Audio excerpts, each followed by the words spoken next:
Hola a todas y a todos, gracias por estar en este portal de noticias. Bueno, hemos organizado un encuentro para conversar con nuestros muy queridos Lorenzo Meyer, Sergio Aguayo y José Luis Valdés Ugalde. Los hemos invitado en esta ocasión para hablar, para analizar momentos como los que se están viviendo en el mundo y desde luego en México con motivo de la llegada próxima como presidente de los Estados Unidos de Donald Trump. Estos últimos días y horas se han concentrado mundialmente en la discusión acerca de lo que podría significar esta postura proteccionista del futuro gobierno de Donald Trump, una postura proteccionista que haría repensar precisamente el modelo de relación comercial a nivel global. Este fin de semana vimos la reunión de APEC, en donde los jefes de Estado y de gobierno discutían precisamente lo que significa esta era Trump, precisamente para el tema comercial y económico y todas sus derivaciones. Así que le aprecio mucho a Lorenzo, a Sergio y a José Luis que estén aquí en este enlace vía Skype para nuestro portal de noticias. Y bueno, con muchos temas que desde luego están a la mesa, desde repensar o replantear lo que para México, Lorenzo, significa precisamente este tema. Una posibilidad que no va a ser fácil, pero una posibilidad de que se salga Estados Unidos del Tratado de Libre Comercio, o bien que se replantee o que se venga una renegociación o algo que bien a bien no alcanzamos a medir. Eso no solo toca el corazón comercial y económico de un modelo de América del Norte, sino para México muchas otras cosas. ¿Cómo imaginar y qué debemos empezar a revisar como país, Lorenzo, frente a este panorama? Es enorme, así que yo solamente podré responder algunos aspectos de la misma. Más bien, plantear también preguntas y incógnitas que solo el tiempo nos ayudará a resolver. En primer lugar, México quizá es parte de un sistema de la América del Norte desde el siglo XIX. Es un sistema informal en donde hay un país hegemónico y alrededor de él giramos México, Centroamérica y parte del Caribe. Este sistema ya está funcionando, digamos, unos 20 o 30 años antes de que termine el siglo XIX. Lo que hizo el Tratado de Libre Comercio fue formalizar y realmente unir a México, en particular a México, al destino norteamericano. Lo unió de una manera, pues, que parecía ya indisoluble. Es algo así, a mí me parece como una gran locomotora que es la maquinaria económica y política norteamericana, a la cual México había intentado no unirse porque había definido su interés nacional como una independencia relativa de Estados Unidos. Incluso los gobiernos de derecha, como el de Miguel Alemán, pensando que el mercado interno era adecuado, lanzaron una industrialización protegida bajo el lema de independencia de México frente al mundo externo, es decir, frente a Estados Unidos, de una independencia económica, no política. Pero el modelo dio de sí, fracasó, y entonces la salida casi de emergencia que encontró Carlos Salinas fue la de dar marcha atrás o voltear 180 grados la idea del proyecto nacional y decir, a partir de ahora nuestro destino es ser lo más cercano a Estados Unidos, convertirnos en una parte de su economía, enganchar nuestro pequeño cabús al tren norteamericano e irnos con ellos a donde ellos digan que vamos. Y ahora, con la llegada de Trump, que en realidad es la maduración de un contraproyecto en Estados Unidos, lo que nos dicen es, vamos a desenganchar su cabucito y ya queden donde queden, eso es asunto suyo. Realmente tomó por sorpresa a la dirigencia mexicana que de una manera tan abrupta decidieran las élites norteamericanas o una parte de la élite norteamericana, pero que es la que tiene ahorita la dirección de ese país, marchar por su cuenta en el pasado y a ver si tú y los colegas están de acuerdo. En el pasado a Estados Unidos le importaba a México mucho por su estabilidad y en aras de esa estabilidad le había dado a México ciertas licencias de disentir de Estados Unidos sin ser castigado económicamente. Y en aras de esa estabilidad es como Salinas logró colarse en el Tratado de Libre Comercio. La estabilidad era importante, bueno, pues porque estaba Estados Unidos en pugna con la Unión Soviética y venía todavía la Guerra Fría, etcétera. Y la estabilidad interna de México era parte del interés nacional norteamericano. Me da la impresión, Carmen, de que ahora les importa un pepino la estabilidad mexicana. Como ya no están en una lucha global, eh, nuestro, nuestro ticket, nuestro boleto para entrar al tren norteamericano y poner nuestro cabucito en esa larga locomotora y sus carros en Estados Unidos, era que les éramos útiles para la Guerra Fría y para mantener la estabilidad en su frontera. Ahora Trump dice, ¿saben? Voy a poner un muro, que no sé si lo ponga, pero un muro de 10 a 15 metros de altura y miren, me deshago de ustedes, hago como si estuvieran en la Antártida. Y nosotros nos quedamos sin una alternativa. Echamos por la borda la posibilidad de seguir intentando un desarrollo más o menos independiente, apostamos todo al ser parte del proyecto norteamericano y ahora ese proyecto nos dice, pues no son ustedes parte de él, vayan a buscar a ver dónde su futuro, nosotros nos vamos solos con este nacionalismo cerrado, duro, agresivo, que simboliza el discurso de Donald Trump. Sergio Aguayo, bueno, estamos frente a la postura de Donald Trump y ante la pregunta de qué tamaño serán los contrapesos dentro de los propios republicanos con los demócratas, los medios de comunicación, pero desde luego lo que pasó el fin de semana con el tema comercial y la APEC y el tema China, donde muchos plantearon el asunto de redirigir la mirada precisamente ahora al gigante asiático. Bueno, el cambio de ejes que se parece perfilar en un futuro no tan lejano es el gran tema hoy para el mundo y México debe estar discutiendo el tema indudablemente. Sergio.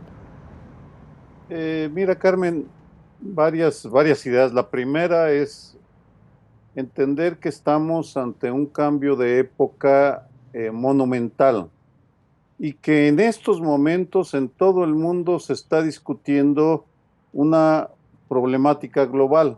Tal vez en términos históricos es una de las primeras ocasiones en las cuales los ejes de la discusión son los mismos en todo el planeta. Y se habla de libre comercio frente a proteccionismo nacionalista. Hay varias alternativas, pero un rasgo de esta discusión es el reconocimiento de la atomización de la globalización, lo que conlleva la atomización de los estados-nación o la fragmentación de las políticas de los estados-nación. ¿A qué voy para complementar lo que estaba el análisis que hizo Lorenzo, la revisión histórica?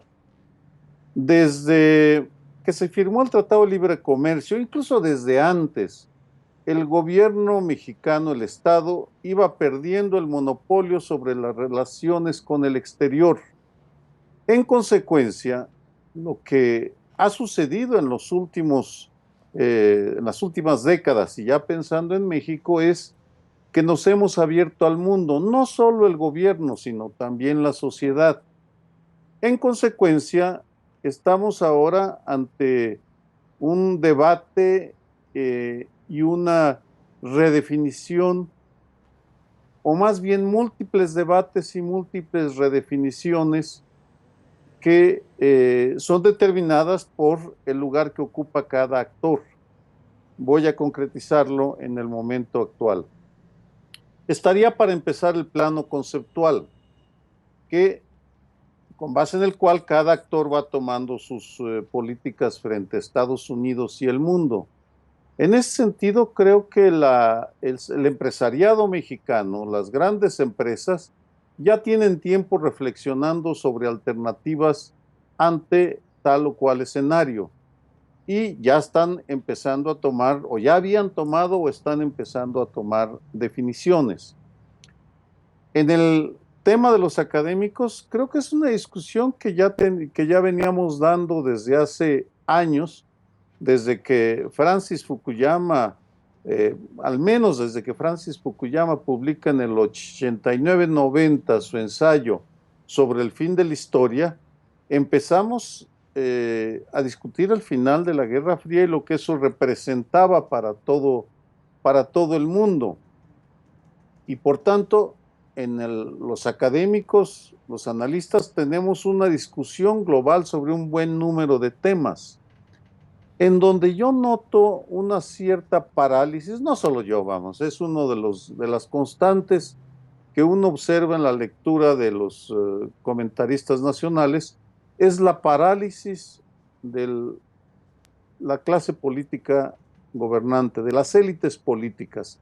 Es ahí donde sí vemos un agotamiento, un desconcierto, porque no tienen claro ya no hacia dónde ir ellos, sino hacia dónde orientar el debate, si es que quieren debate, porque mi impresión es que lo que menos quiere Enrique Peña Nieto es que discutamos qué hacer con Estados Unidos. Nos está llamando a la unidad y los discursos, tanto los tweets que envía después de la elección de Trump, a diferencia del discurso que pronuncia Angela Merkel en Alemania, Peña Nieto envía 4 tweets. Ese es su posicionamiento.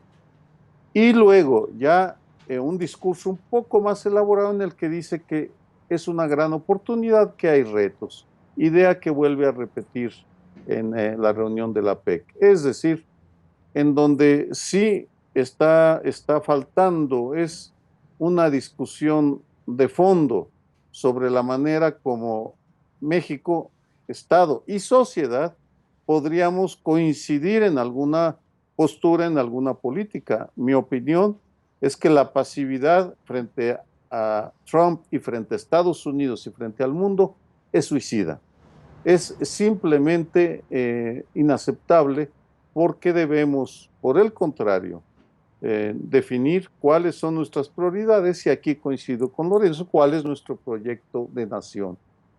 Olvidémonos, por tanto, un poco de lo que pasa en Estados Unidos y concentrémonos en mirarnos a nosotros mismos para saber qué queremos nosotros de ellos y del mundo. Bueno, pues ahí está, Proyecto de Nación. José Luis Valdés Ugalde, ¿cómo ves las cosas? Bueno, yo en muy buena medida coincido con Lorenzo y Sergio en relación a lo desprevenido que estaba la élite gubernamental de este país frente a lo que ya se anunciaba desde hacía mucho tiempo y que se concreta y probablemente se concretiza en forma importante y permanente a partir del próximo enero, cuando Trump tome el poder. Hay que decir algo. Creo que la propuesta de Trump, el planteamiento proteccionista que está ofreciendo, va a tener consecuencias diversas. La primera en la relación bilateral es que es un tiro de muerte a una relación histórica importante que, por lo menos en la coyuntura reciente, tienen una extensión de 3.152 kilómetros, que es nuestra frontera, una enorme cantidad de momentos y de acontecimientos cotidianos. Tomen en cuenta que en nuestra frontera México-Estados Unidos tenemos 1 millón de personas que cruzan diariamente en forma documentada a ambos lados de la frontera para laborar de manera legal, tanto los connacionales como en minoría, por supuesto, estadounidenses. Tenemos 437,000 vehículos que cruzan diario la frontera, entre los cuales hay 70,000 camiones de carga. Estamos hablando de una región que genera el 21% del PIB de México y no menos importante, los 10 estados fronterizos significan la cuarta economía, representan la cuarta economía mundial. O sea, tenemos un comercio bilateral que en 2015 por lo menos superó los 532 mil millones de dólares. Más de $1 millón atraviesa la frontera entre ambos países cada minuto. O sea, esto se puede decir rápido, pero no es poca cosa cuando afectará a economías regionales y economías nacionales en forma muy importante. Yo creo que digamos que ese es el primer momento o la primera escena de este teatro del absurdo que, en mi opinión, estamos viendo desde hace ya un buen número de años, tanto de aquel lado, del lado estadounidense, que además finaliza triunfalmente con el triunfo de un gran bufón, que es Trump, que está queriendo mover todos los elementos de la geopolítica internacional, pero de la manera equivocada y desde el lado equivocado, en mi opinión, de la historia. Y por el otro, un país como el nuestro, en donde sectores políticos como el que representa Peña Nieto no han tenido la capacidad para poder ver estratégicamente no solo el futuro de la relación con Estados Unidos, sino el futuro de nuestras relaciones internacionales. Las declaraciones que estamos haciendo, que está haciendo el gobierno que nos representa, son declaraciones de coyuntura totalmente accidentadas, sintácticamente escandalosas y al mismo tiempo políticamente fuera de tono. Creo que el APEC muestra no solo la posición política y la debilidad política de Peña Nieto frente a sus colegas de la propia APEC, sino que también muestra otra cosa que va a ser muy importante, independientemente de cuáles sean los matices que Trump le imprima a su propuesta de disolución del Telecán o revisión en el mejor de los casos, incluido desde luego la construcción de un muro que hay que informar al público, se empezó a construir desde los 90 con el propio Bill Clinton. Y es que China va a emerger. China está aprovechando que no fue incluido en el TPP, está ya planteándose la posibilidad, la propuesta de llenar un liderazgo, de un vacío, perdón, que el liderazgo estadounidense está dejando atrás, si es que presenciamos la disolución del Telecán y desde luego también la interrupción de muchos acuerdos comerciales que Estados Unidos tiene con el mundo y agota o por lo menos cancela el proyecto integracionista que Merkel defiende a toda costa desde Europa. ¿Qué va a pasar? Yo lo que sí creo es que, primero que nada, nadie estaba preparado para Trump. La globalización es un fenómeno en donde la inequidad, y me parece que ahí las derechas representadas por Trump y por Le Pen, entre otras muchas, están desde luego, hay que leer a Piketty para tener una idea del famoso 1% que detenta la mayoría de la riqueza en este mundo, la enorme inequidad que existe en las sociedades nacionales que está produciendo una globalización mal planteada, un proceso integracionista inequitativo. Yo creo que todo esto, digamos, todos estos elementos se van a mover en el tablero presente, en el tablero a partir de enero, de hecho, a partir de ya.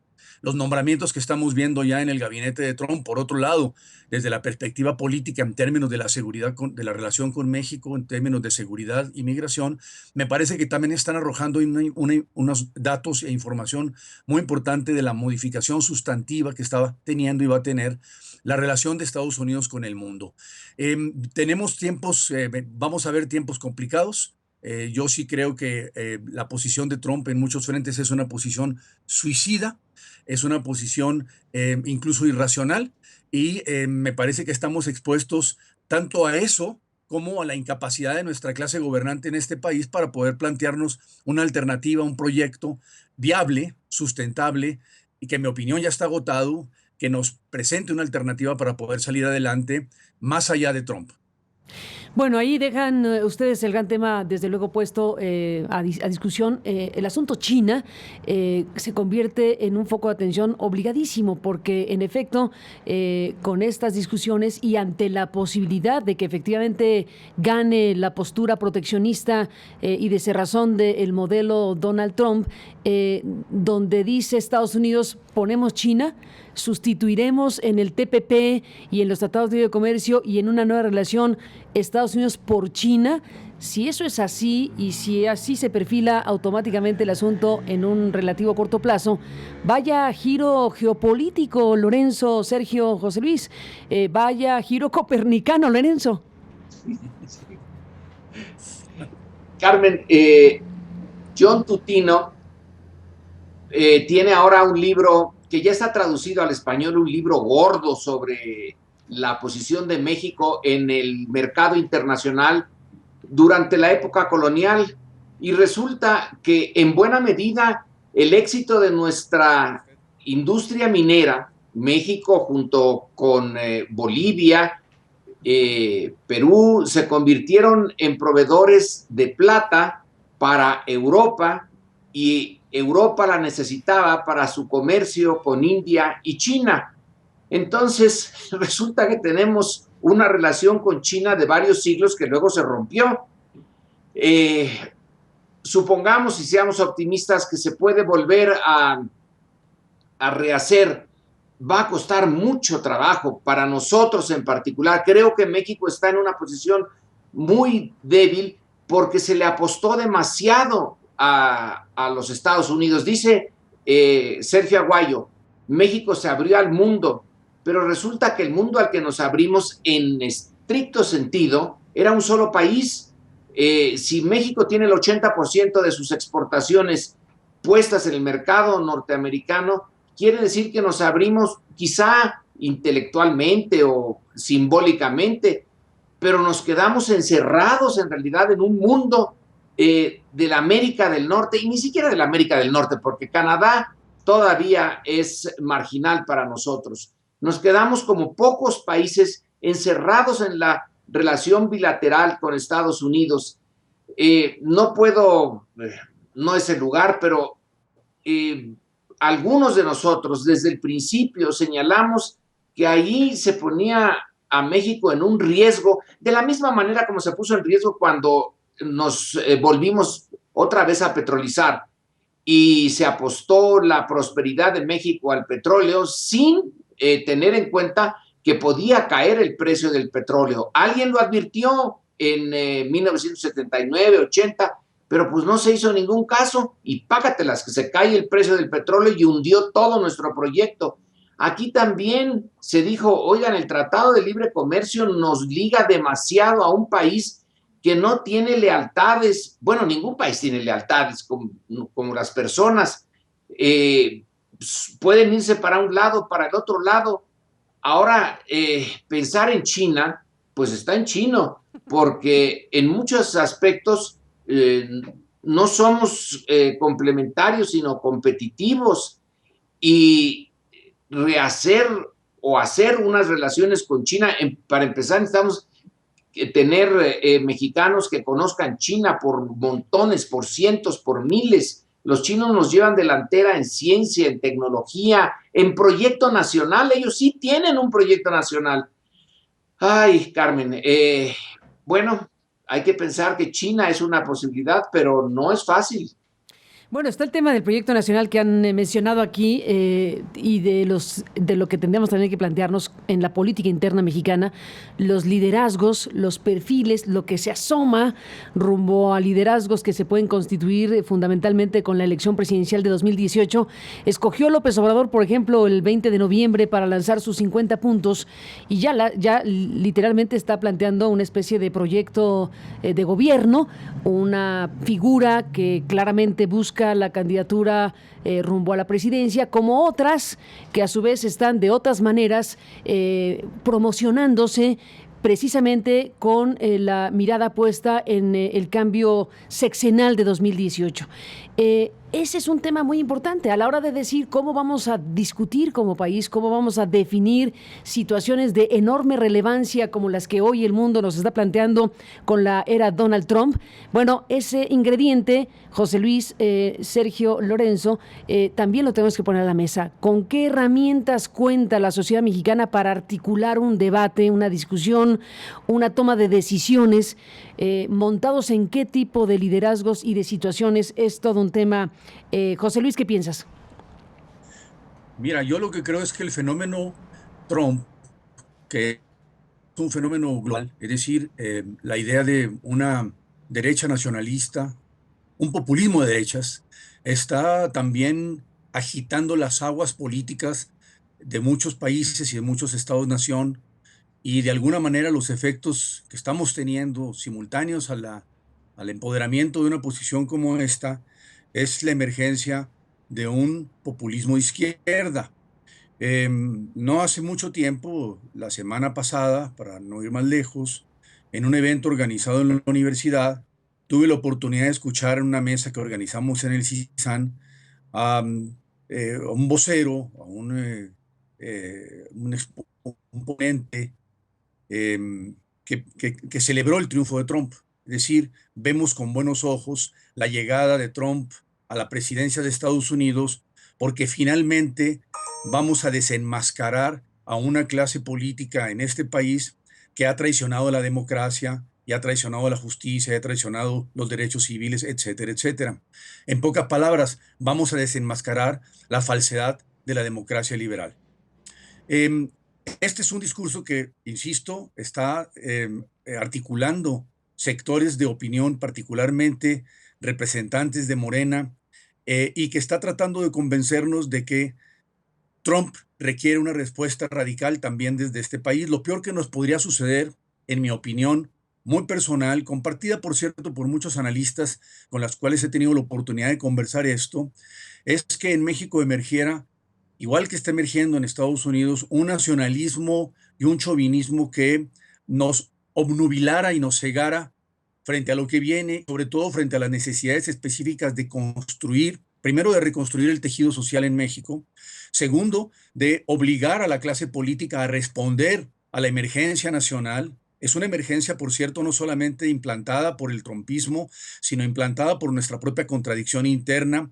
Tenemos más de 78,000 muertos, tenemos desaparecidos entre ellos. Es decir, tenemos un problema serio en casa que obliga a que redirijamos el debate sobre qué tipo de país queremos. En efecto, tal y como lo planteaba Lorenzo, ¿qué tipo de nación queremos? ¿Qué tipo de proyecto de nación queremos? ¿Qué tipo de liderazgo queremos frente al exterior, pero sobre todo frente a nosotros mismos? Yo sostengo un planteamiento, un principio teórico que también me parece que es práctico y en los hechos se ha demostrado como válido, y es que para defender soberanía nacional en el exterior, más allá del discurso y la gritonería chauvinista que pueda emerger y surgir de cualquier corriente política o de cualquier élite política en el país, tiene que estar demostrado y respaldado por la defensa de una soberanía interna. ¿En qué consiste la soberanía interna? Y eso además produce credibilidad potencial de México en el exterior. ¿Cuál es esa credibilidad que tenemos que recuperar? Bueno, el regreso a los fundamentos democráticos perdidos en México, el respeto a los derechos civiles, el respeto a las minorías, el respeto a los derechos humanos en el país, la equidad y la distribución del ingreso, que es algo que está matando a la sociedad nacional y está afectando de una manera brutal su relación con el poder o la relación del poder con esta sociedad nacional desatendida, ¿no? Abandonada, que además clama porque tiene su capacidad de organización propia, una sociedad que ha demostrado en algunos sectores una enorme madurez allende los partidos políticos y el propio Estado. Entonces, creo que aquí, en este momento, me parece que la llegada de Trump al poder nos presenta la oportunidad de plantearnos hacia adentro qué tipo de país queremos ser, pero también qué tipo de arreglos necesitamos encontrar, económicos y políticos, para poder llegar a confrontarnos a una realidad como la que Trump nos enfrenta, nos ponen por delante, y poder salir solos, porque ahorita sí estamos más solos que nunca, adelante en una red de relaciones estratégicas que, en mi opinión, se tienen que armar con otros países del mundo, incluida desde luego China. Yo considero la consideración que hace Lorenzo es totalmente pertinente, pero ojo, China tiene instrumentos, y ya lo demostró en APEC, muy importantes. Tiene el área de libre comercio del Asia-Pacífico, el FTAAP, con los 21 miembros de APEC y la Asociación Económica Integral Regional, o sea, la RCEP, y con los 16 integrantes que incluye a India. En este momento China, con la retirada de Trump de la escena internacional, como está anunciado, tenemos definitivamente, nos guste o no nos guste, un polo importante junto con Europa, encabezado por Alemania, con Merkel, que probablemente sea reelecta y ahorita más que nunca, dos alternativas de asociación que México tiene que repensar cómo hacer si le interesa poder tener una alternativa frente a la disolución del Telecán, y desde luego la disolución de una relación importante con un país también muy importante, que es los Estados Unidos. Yo no creo, yo soy de los que piensa que aunque el Telecán se interrumpa, México tiene diferentes alternativas para poder seguir adelante planteándose el comercio global y el comercio con Estados Unidos, tanto en la instancia Organización Mundial de Comercio como muchas otras de las instancias que tiene el propio Telecán, que le ofrecen a México garantías. Entonces, nada está escrito todavía, pero creo que lo anterior, lo que acabo de decir y en lo que creo que comulgamos los cuatro, es en esta idea de cómo repensamos México. Es urgente, es fundamental y es generacionalmente ya fundamental que haya resultados claves en lo que viene hacia el 2018, que me parece que pinta mal, porque pues pintan vacas flacas por un lado, Estado debilitado por el otro y una situación de injusticia social y económica en México creciente. Ahí está, ¿cómo repensamos México? Buena frase para ir cerrando esta conversación. ¿Con qué te despides, Sergio Aguayo? Un minuto. Mira, Carmen, necesitaría más de un minuto, por supuesto, para... Varias horas, yo lo sé, pero tenemos que cerrar. No, un poquito más, nada más. Mira, creo que uno de los aspectos que vale la pena resaltar es cómo las universidades que habían estado excluidas del debate nacional se están involucrando en llamar a la reflexión sobre la implicación o las consecuencias de la elección de Trump. Me llama mucho la atención la cantidad de mesas redondas que se han organizado en diferentes instituciones y que pues muestran que el debate se dará, quiera o no quiera el gobierno de Enrique Peña Nieto. Lorenzo Meyer, ¿cómo despides este encuentro? Que agradezco muchísimo, como siempre, Lorenzo.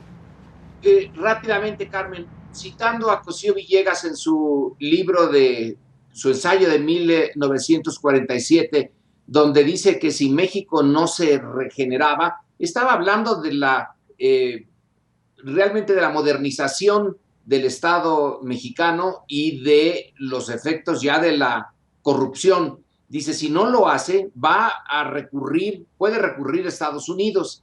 Y es posible que Estados Unidos acepte sacar a México del hoyo. Pero una vez que lo acepte, México, dice así muy enigmático Cosío Villegas, dejará de ser México. Pues fíjate, creo que eso es lo que estamos viviendo ahora. Estados Unidos le ayudó vía Salinas inicialmente a salir de un agujero en que la clase política se había metido, pero abandonamos mucho de nuestra visión de un país que podía más o menos seguir por una vía no independiente, pero sí con una cierta soberanía. Y ahora, en este momento, estamos viendo que dejamos de ser lo que deberíamos de haber sido. Pues ahí está, todo abierto en términos de discusión y de debate. Por lo pronto, en términos de indicadores, llama la atención y no puedo no mencionarlo que en los últimos 10 días, en las últimas 2 semanas, las corredurías, estas que se encargan de calificar a los países, al riesgo país y a sus expectativas de crecimiento, bueno, prácticamente todas han empezado a recortar las expectativas de crecimiento de México. Estamos hablando de por lo menos 10 corredurías que han reducido precisamente las previsiones de crecimiento económico para nuestro país. Goldman Sachs, JP Morgan, todos estos que se dedican precisamente a esto, están colocando con sus números, con sus apreciaciones y valoraciones, un tiempo de incertidumbre para nuestro país en el tema económico comercial y de expectativas comerciales. Y aquí en el país, desde luego, sumándonos a la necesidad de discutir y de analizar el momento que se vive y lo que está por depararnos la historia. Yo les agradezco como siempre muchísimo a Lorenzo Meyer, gracias Lorenzo, a Sergio Aguayo, Sergio, gracias, y a José Luis Valdés Ugalde esta posibilidad de escucharlos y de seguirlos escuchando en este portal de noticias. A los tres, gracias, un abrazo, y a usted que nos permitió acompañarle, pásela bien y lo esperamos en nuestro portal con la información, los debates, la discusión y las muchas informaciones que le presentamos todos los días. Gracias por estar aquí en este momento.